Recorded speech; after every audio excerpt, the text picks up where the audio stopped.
The following is a TFU Talks auto read of our latest article at tfutalks.com, and that is 2019 Changes in Education. Enjoy. Education is an ever-evolving industry. Changing families, changes in society, and even our political climate have the potential to impact what is happening in and around the classroom. Industry insiders predict that there will be several significant changes to education in the coming year. From school lunches to the way we view certification and diploma requirements, change is needed. Let's take a look at just a few of the ways that we can expect to see our educational climate change, hopefully for the better. Students will begin to interact with others and the world around them. Remotely, public school buildings have been one of the few physical structures that have not changed significantly over the course of the last 30 years. What does this say about our emphasis on educating our students? We are allocating more and more money toward the technology that makes it easier to teach, rather than altering the environment that this is taking place in. Students and teachers alike are being encouraged to connect with other classrooms and interact with the world around them through the use of technology. Like it or not, this is the direction that our world is moving in, and in order for our students to be prepared out of school, we need to keep up with constantly changing technology innovations and pass this knowledge on to them. Success of technology on education will still rely on teacher expertise rather than technology trumping education. The use of technology in the classroom will still rely on delivery by highly skilled, competent teachers who integrate it into existing curriculum. There is a fine art to the application of technology into somewhat archaic curriculum structure, and it requires forethought, planning and expert execution in order to seamlessly apply and blend the old and the new in a way that makes an impact in the classroom. As we continue to assess the effectiveness of standards-based curriculum, we will develop new ways to educate our children that feel more relevant to today's changing world. We will evaluate the relevance of certificates, degrees, and diplomas. With a number of college graduates now saddling with crippling student loan debt, it requires us to ask if our current course of degree acquisition is the best for our students and our financial institutions.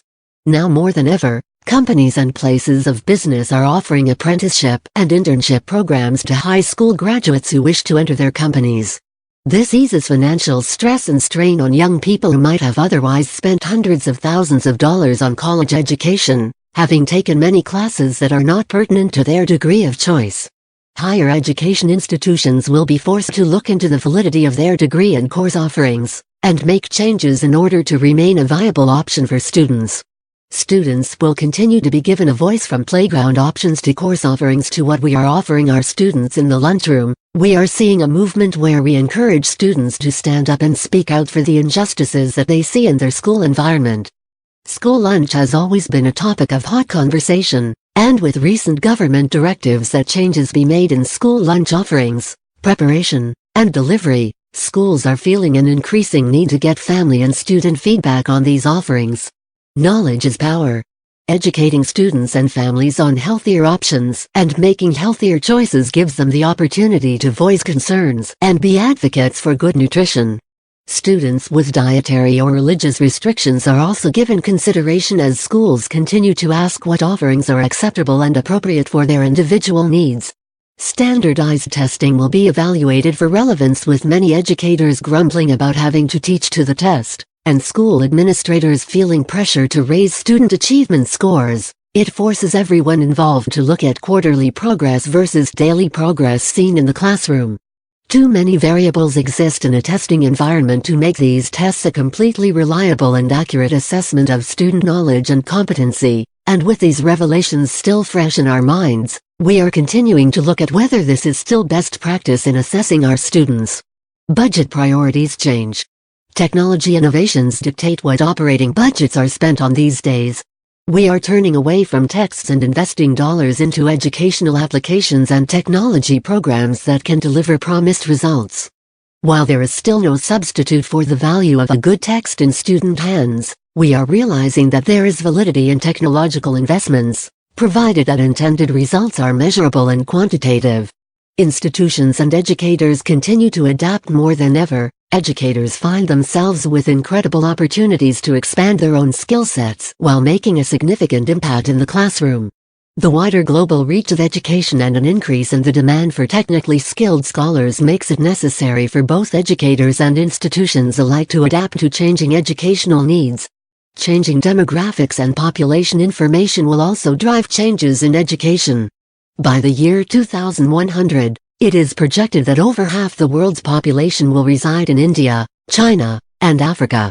Educational policy, leadership and products will be shaped less by United States educators, and education as a whole will take on a more global perspective. Particularly in the United States, where we have been lagging behind in recent years in math and science competency, we will feel a need to up the game and offer our students a more intensive curriculum in order to compete with their global counterparts. Schools across the world are starting to be recognized not for degree offerings and curriculum, but how their students are given a useful package of educational tools that can be used and applied in real ways after graduation. In order to stay relevant, we must continue to evolve and grow right alongside our students. Weathering these educational changes should be exciting, for we are living in exciting times. The field of education is not for the weak or rigid. We have an enormous responsibility to shape the future of our world by shaping the students that we send out to do good in it. It's time that we rise to the challenge and take the opportunity to influence the future of all.